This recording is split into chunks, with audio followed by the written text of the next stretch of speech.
Pada hari Senin 17 Februari telah terjadi demonstrasi mahasiswa dan masyarakat sipil di Jakarta dan beberapa tempat. Mereka menuntut beragam isu dengan tajuk Indonesia Gelap.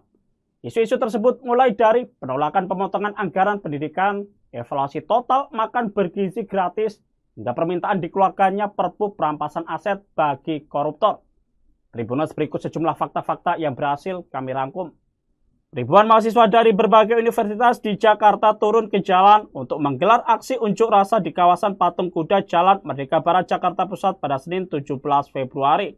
Aksi yang dimulai sejak pukul 16 waktu Indonesia Barat ini dilakukan sebagai bentuk kritik terhadap kinerja pemerintahan Presiden Prabowo dan Wakil Presiden Gibran yang telah berjalan 100 hari. Kelompok mahasiswa menyoroti kegagalan pemerintahan Prabowo Gibran dalam menjaga stabilitas ekonomi serta kesejahteraan rakyat. Mengusung tema Indonesia Gelap, aksi ini menjadi simbol ketidakpuasan terhadap kondisi politik dan ekonomi saat ini.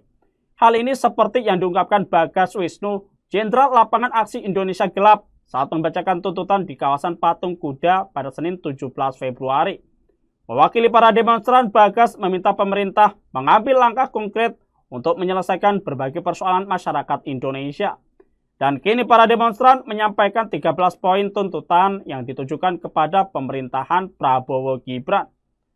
Pertama, mewujudkan pendidikan gratis yang ilmiah dan demokratis serta membatalkan pemangkasan anggaran pendidikan. Dan kedua, mencabut proyek strategis nasional atau PSN yang merugikan rakyat dan melaksanakan reforma agraria sejati. Ketiga, menolak revisi Undang-Undang Minerba yang dianggap membungkam kritik akademik. Keempat, menghapus fungsi ganda ABRI untuk mencegah represi terhadap masyarakat sipil. Kelima, segera mengesahkan RUU Masyarakat Adat untuk memberikan perlindungan hukum bagi hak-hak mereka. Keenam, mencabut instruksi Presiden nomor 1 tahun 2025 yang dinilai merugikan sektor pendidikan dan kesehatan. Ketujuh, mengevaluasi total program makan bergizi gratis agar tepat sasaran dan tidak dijadikan alat politik. Kedelapan, merealisasikan anggaran tunjangan kinerja dosen untuk meningkatkan kesejahteraan akademisi.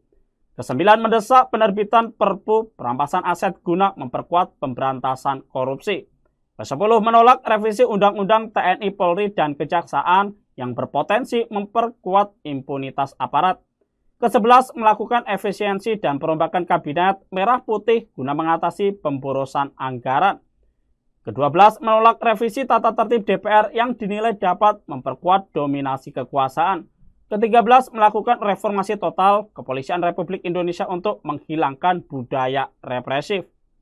Dan tagar Indonesia Gelap mendadak menjadi trending di media sosial X alias Twitter pada 17 Februari 2025 dengan ribuan unggahan yang membahas aksi protes terhadap kebijakan pemerintahan Presiden Prabowo Gibran.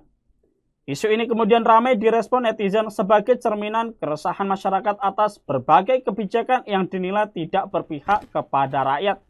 Aksi demonstrasi yang dilakukan oleh Badan Eksekutif Mahasiswa Seluruh Indonesia atau BEMSI serta berbagai koalisi masyarakat sipil menjadi pemicu utama naiknya tagar ini. Mahasiswa dari berbagai kota turun ke jalan untuk menyuarakan kritik terhadap kebijakan pemerintah. Mereka menganggap bahwa masa depan Indonesia kian gelap akibat kebijakan yang tidak pro rakyat. Berdasarkan pernyataan resmi dari BEMSI, aksi ini bertujuan untuk menegur pemerintah agar lebih memperhatikan kepentingan rakyat. Dan masa aksi yang melakukan demonstrasi di Patung Kuda Jakarta membakar sejumlah spanduk. Poster bergambar Sekretaris Kabinet Mayor Teddy juga ikut dibakar. Diketahui dalam aksi demonstrasi ini, massa membawa sejumlah spanduk dengan berbagai tulisan. Tak hanya itu, mereka juga turut membawa poster bergambar Mayor Teddy. Mereka menilai Mayor Teddy telah melanggar Undang-Undang TNI karena menjabat sebagai Seskap. Poster selanjutnya ikut dibakar oleh massa. Mereka juga turut membakar ban dan spanduk. Spanduk yang dibakar itu diletakkan melewati pembatas beton yang dipasang oleh polisi. Hanya itu, ban kayu dan sejumlah spanduk juga kembali dibakar di jalan aspal. Saat itu, massa aksi enggan meninggalkan lokasi lantaran menunggu pejabat setempat menemui mereka. Mereka juga menolak apabila pihak istana mengajak mereka berdiskusi di tempat lain.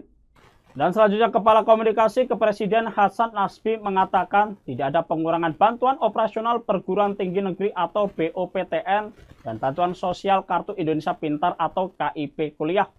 Hal itu disampaikan Hasan merespon aksi Badan Eksekutif Mahasiswa Seluruh Indonesia atau BMSI di Jakarta pada Senin 17 Februari. Hasan mengatakan informasi pemotongan bantuan KIP kuliah juga tidak benar. Presiden Prabowo, kata Hasan, mengatakan anggaran itu tidak boleh dikurangi. Nah, Tribuners, itulah sejumlah fakta-fakta yang berhasil kami rangkum. Nantikan fakta-fakta lainnya di media sosial Tribun Jateng dan terima kasih atas kebersamaannya. Download Tribun X sekarang. Menghadirkan lokal menjadi Indonesia.